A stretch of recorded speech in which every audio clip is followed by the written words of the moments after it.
राहुल गांधी की सदस्यता जाने के बाद जो है राजधानी रांची की तस्वीरें देख रहे हैं आप, जहां की मोरहाबादी मैदान में मंत्री रामेश्वर उरांव और तमाम कांग्रेस के जो नेता हैं, चाहे वो जिला अध्यक्ष हो, ग्रामीण अध्यक्ष हो और तमाम जो कांग्रेस के महासचिव, प्रवक्ता, इस वक्त जो है सत्याग्रह को लेकर यहाँ पर धरने पर बैठ गए हैं। चाहते हैं हम लोग कि अभी के हालात कैसे हैं। हम लोकतंत्र में रह रहे हैं। ये देश 15 अगस्त 1947 को आज़ाद हुआ और यहाँ पर लोकतंत्र डेमोक्रेसी की स्थापना की गई। लोकतंत्र व्यवस्था में क्या होता है? बोलने की आज़ादी होती है ना। सौंदर्य होता है डेमोक्रेसी का, ब्यूटी होती है डेमोक्रेसी का कि बोलने की आज़ादी। क्या बोलने की आज़ादी है आज के दिन? ये लोगों को बताना चाहते हैं, ये संदेश देना चाहते हैं कि अभी के हालात में, अभी के शासन में बोलने का आज़ादी नहीं है। कुछ बोलिए, स्वतंत्रता का उपयोग कीजिए तो केस हो जाता है, दबा दिया जाता है। हम यही कहना चाहते हैं, लोगों को बताना चाहते हैं, लोगों को जगाना चाहते हैं कि हमारा अधिकार है, संवैधानिक अधिकार है बोलने का। हम बोलेंगे, मर्यादित ढंग से बोलेंगे। ये नहीं काट पटांग नहीं बोलेंगे, मर्यादित ढंग से, मर्यादा में रह के बोलेंगे। लेकिन यह मर्यादा में रह के भी बोलिए। लेकिन ऐसे लोग हैं जो तोड़ मड़ोड़ करके हमारी बात को अमर्यादित कर देते हैं और फिर कोर्ट कचहरी चले जाते हैं। इसी संदेश, यही संदेश देने के लिए हम यहाँ बैठे हैं। तो आप लोग कोई कानूनी विकल्प खोजेंगे, कोई मांग रखेंगे? कानूनी विकल्प भी रहेगा, कानूनी विकल्प है। तो 30 दिन का है ना समय भाई, तो अभी तो क्या दिन, दूसरा दिन हो रहा है, तो कैसे मान लिए आप लोग के कानूनी विकल्प नहीं खोजेंगे? देखिए, मैं आपको एक चीज़ बता दूं कि बीजेपी का जो है ये चरित्र ही रहा है कि जब हम सच्चाई के बारे में आवाज़ उठाते हैं। ये राहुल जी की गलती क्या थी? अगर संसद में स्वतंत्र रूप से किसी भी सवाल जब आपको ना किया जाए तो समाधान कैसे होगा? और इसके लिए आप उनको सज़ा दे रहे हैं, उनकी सदस्यता को रद्द कर रहे हैं। तो मैं कहती हूँ कि बीजेपी में भी बहुत सारे ऐसे भ्रष्ट नेता हैं। ये तो सवाल किए थे जनता हित में, लेकिन आपके तो भ्रष्ट नेता हैं, उनकी सदस्यता ख़त्म नहीं हो रही है, उनको सज़ा नहीं हो रही है।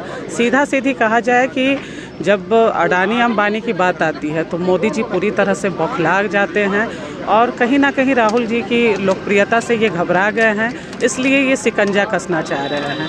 तो कांग्रेस परिवार हमेशा, पहले तो हम लोग गोरों से लड़े थे, तो अब भाजपा के जो चोर हैं उनसे हमारी लड़ने की बारी हो गई है। लेकिन अब मैं बता दूं कि कांग्रेस का एक भी सिपाही इनके आगे झुकने नहीं जा रहा है, ना माफ़ी मांगने जा रहा। माफ़ी इनको मांगना होगा क्योंकि देश के साथ गद्दारी इन्होंने किया है, देश की संपत्ति को बेचने का काम ये कर रहे हैं। देश का जो ये है, जो कहा जाता है कि धन है, उसको अडानी अंबानी को देने का काम ये कर रहे हैं, इसलिए इनको माफ़ी मांगनी पड़ेगी। देखिए, नरेंद्र मोदी जी और अमित शाह को जो तीखे सवाल राहुल गांधी जी पूछते हैं, वो लगातार अडानी और मोदी जी के रिश्तों के बारे में वो पूछते रहे हैं और उस सवालों का जवाब अभी तक देश की जनता को नहीं मिला है। और आप देखेंगे, भारत जोड़ो यात्रा की सफलता बिल्कुल मिली और लोगों ने राहुल गांधी जी को हर जगह पे जिस तरीके से स्वागत किया, ये दर्शाया, ये लोगों को समझ में आया कि नहीं, देश को जोड़ने के लिए राहुल जी निकले हैं तो उनको समर्थन मिल रहा है।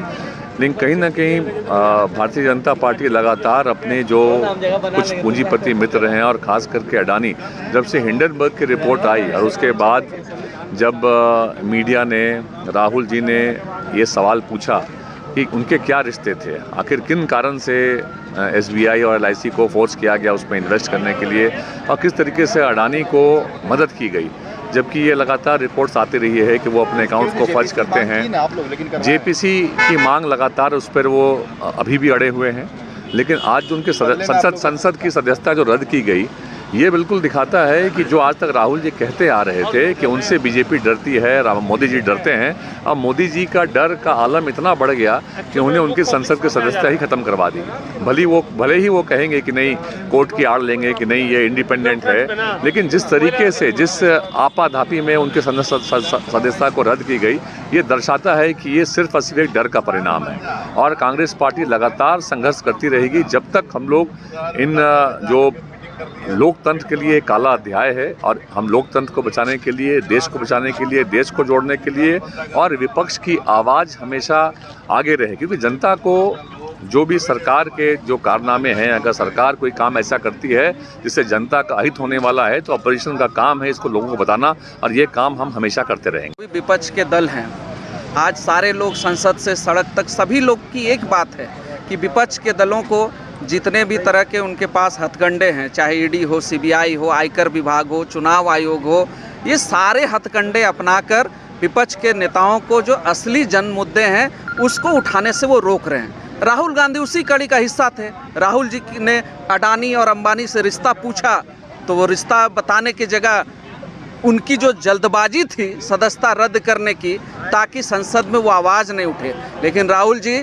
सड़क और जनमानस के नेता हैं, वो गांधी परिवार के सदस्य रहे हैं जिन्होंने त्याग और बलिदान दिया है, इसलिए ये आवाज़ दबने वाली नहीं है। देश की जनता तो पूछेगी ना कि ये पैसा जो गरीबों का पैसा था वो कहाँ से आया, कहाँ से उतने पैसे इन्वेस्ट हुए हैं अडानी की कंपनी में, और भी ये पूछ रहे हैं कि उनसे क्या रिश्ता है भाई अडानी अंबानी से, कि पूरे देश के सारे संसाधन अडानी और अंबानी के को निछावर किया जा रहा है। क्या देश उन्हीं लोग के लिए बना है? 2014 में जो गलती देश की जनता से हुआ है, जो आज तक लोग भुगत रहे हैं, क्या देश को फिर से गुलाम बनाने की कोशिश की जा रही है?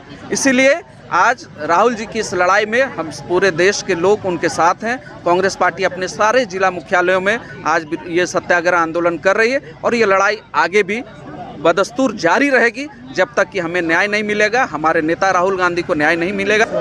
राहुल गांधी जी बहुत ही निर्भीकता और निडरता के साथ सत्य हिंसा की मार्ग पर चलते हुए उन्होंने लोकतांत्रिक तरीके से लोकसभा में अडानी